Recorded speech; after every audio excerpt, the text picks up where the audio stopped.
African Americans receive mental health treatment through prescription medication at 52% the rate of the total population. But what does these alarming statistics tell us? What does it all mean? It tells us that we should be concerned of the increase in these suicide rates among Black men. Nearly 30% higher over the past few years, according to CDC.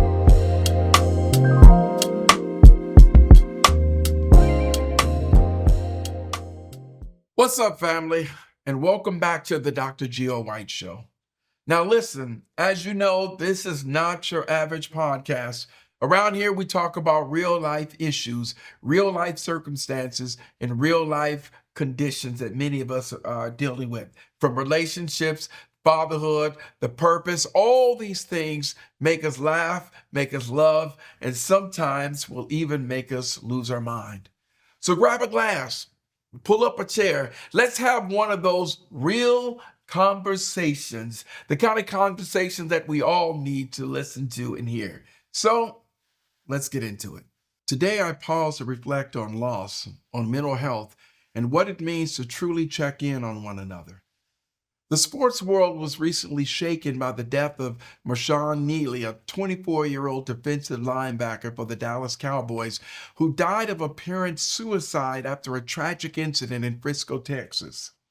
Now, this tragedy, what just came days earlier, he had celebrated his first NFL touchdown. But what was even more important is that he was also mourning the sudden death of his mother.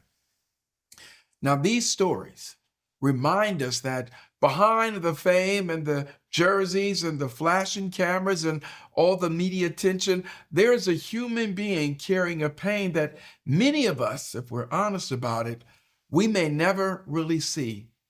Sadly, Marshawn's story isn't unique. Well, in 2012, Junior Seau, a 12-time Pro Bowl linebacker, also took his own life in tragedy, what we saw to be apparent suicide. Now, this raised many questions about health and the long-term effects of brain injury.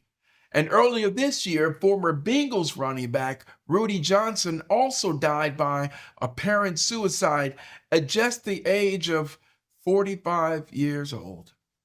Now, these stories reveal a deeper truth that even among the strongest and the most disciplined men, especially Black men, there's a silent suffering that we may not be really aware of.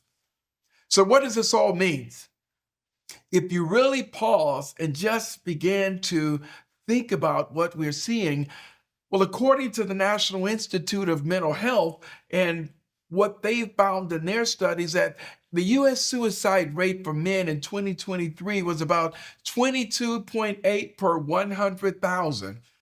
And we saw that the Department of Health and Human Services, well, they indicated that in 2023, suicide was the leading cause of death of Black men or African American men between the ages of 15 and 34 years old. And in 2024, African Americans received mental health treatment through prescription medication at 52% the rate of the total population. But what does these alarming statistics tell us? What does it all mean? It tells us that we should be concerned of the increase in these suicide rates among Black men. Nearly 30% higher over the past few years, according to CDC. And according to the National Veterans Administration, suicide prevention in their 2024 report also revealed that suicide was the 12th leading cause of death for veterans in 2022, and the second leading cause of death for veterans under the age of 45. Now, these are just numbers. These are just stats. These are our sons, our brothers, our cousins, our nephews, our fathers, our teammates, and our friends. So what does this mean? It means that we must take a deeper dive and begin to really understand what's pushing this, what's causing this phenomenon to begin to happen. Well, There's some research that points to social stressors such as racism, financial strain, and past traumas. Traumas and triggers that have not been dealt with, that have been untreated, unrecognized, and really not valued by society when it comes to looking at these issues with Black men. We also see the social stigma or the barriers, the idea that that going to get help, you're looked upon as being weak, or you're looked upon as being having mental health issues. These become some of the barriers that kind of prevent people from having the conversation or doing what's needed to get the necessary help. And of course, we see some other barriers, such as finding culturally relevant therapists, Black men or Black women, people that have a shared understanding of the lived experience that many people are having. There's a need for more Black male therapists and to make themselves available and to make people aware of the help that many of us are available to provide. So these are challenges that are realities. And for our athletes, it becomes even more challenging because now you have the social pressure to perform. You have the pressure that's built behind the identity of being strong and invincible. And there's that silence that many of them are being told to hold that pain, to hide that pain. But what we do recognize is that you have an implosion that begins to happen. Too often, Black men are told to be unbreakable, to hold it in, but that silence can become very deadly. So here's what I'd like you to do. And here's what I'd like us all to do in terms of helping to combat this. And before this, I just want to say this, that, and I need you to really begin to think about this. You don't need to be an expert to intervene. You don't need to have all the answers to get involved, but you do need to trust your gut, to trust your instincts when we see something or something does not feel right with someone. So the first thing I need you to do is to be aware of some of the signs.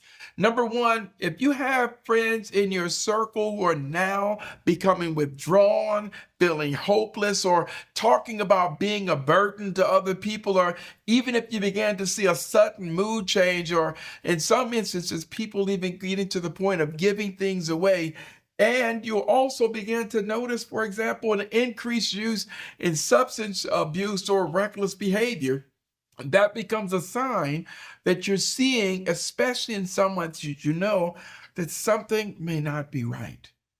Second, I need you to start the conversation. Ask, how are you doing? Not just what we typically do with someone, how you doing? I'm good. No, I need you to check in on your brothers, check in on your teammates. I need you to begin to listen without judgment. Look, you know your friends, and they know you. You know when something's not right. You know that something's not right because that's the reason why you ask them if you're good. And so it becomes more important now that I need you to ask the comfortable, or what can be considered the uncomfortable question of checking in. If someone says, yeah, I'm good, do this. What makes you good? Or that's not what I'm seeing. You'll be surprised when we push our friends or our loved ones a little bit more, that when we're telling them that what we're seeing in their body language, what we're seeing in their conversation doesn't feel right, guess what? Blame it on yourself. Well, I'm not feeling right because I'm seeing a change in you. You know, if something's not right, say something to them. Be bold about it. And then I want you to also to share your concerns with other people. Look, I talked to Rodney the other day, and when you get a chance, holler at him, because we were talking to him, and he's talking about being a burden because he lost his job, and you know, you're having this conversation, and your goal is to get somebody else to say, you know what, I'll check in on him. No, that don't sound like Rodney.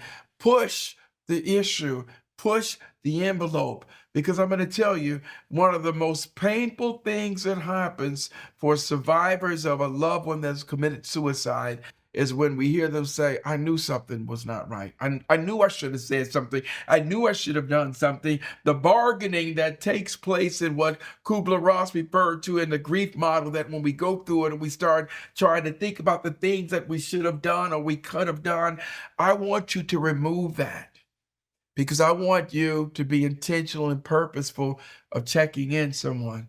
And listen, this is particularly important around holidays, because some people are losing their loved ones for the first time or celebrating a holiday without that loved one for the first time. There's an empty plate at the table and everybody sees it. Everybody recognizes it. Have the conversation with family and friends and share. And if you've got a friend that you recognize are about to have this journey of a holiday visit for the first time, be intentional. That's when I need you to invite them over. Or that's when I need you to be intentional about inviting yourself over to their house. Thirdly, I need you to normalize counseling. You heard me say this before. Therapy is not a weakness, it's a maintenance of the mind. Listen, some of you have some very, very nice cars, and you do everything on the planet to take care of that car. You get the oil changed when you're supposed to, when the tires need to be rotated. You even have gotten to the point that you can hear and know when that car is not sounding right. I'm asking you to do the same thing with yourself, but I'm asking you to do the same thing with your friends. You know that something is not right. And so I need you to be intentional about getting them to counseling, getting them to have a conversation with someone. You can call a counselor on their behalf. You can begin to talk to a therapist on their behalf so that they can even give you some strategies on how to get that family member to come in. Don't call it counseling. Call it a mental maintenance. Call it an emotional tune-up. Call it a communication tune-up. I don't care what you call it as long as they answer to the call. And finally, share resources, because help is real. If you need the help, or someone you know that is struggling who need the help, here's what I need you to do. Text 988. That's the suicide crisis line. This line isn't just for people who are going through it. Through this line, also, they can give you some strategies in terms of how to talk with someone that may have these concerns. I told you at the beginning that you don't need to be an expert. You just need to be able to trust your gut. So I want you to text that 988 and see what type of input you can get. I also want you to go to the next level if you need to and visit online at 988lifeline.org. for this online and the chat support, and you can begin to have that conversation. Also, reach out to trusted community meetings of people, leaders, therapists, counselors, ministers that are in the community, pastors that you may begin to know. Yes, I'm telling you to take all these additional measures for someone that you know that's dealing with this, but also if you find yourself dealing with it, you're not alone. There are people who are out there ready to listen. There are people who are out there ready to help you intervene. Listen, Marshawn Kneeland's death was heartbreaking, but it's also a reminder for all of us that what we have to look out for and the way we look out for one another is absolutely critical. That we have to begin to talk about mental health out loud and to make it safe for Black men to ask for help. Many of us are invincible walls, but made with vulnerable bricks. So let's replace silence with compassion. Let's replace the stigma with support, and let's replace the pain with connection. I'm going to challenge you all to do this. I'm going to push each and every one of us to get involved, to get in the way, because our loved one's life is dependent on it. I'm hoping that one day someone will say to you, you know, if it wasn't for you, man, I was headed down a dark road.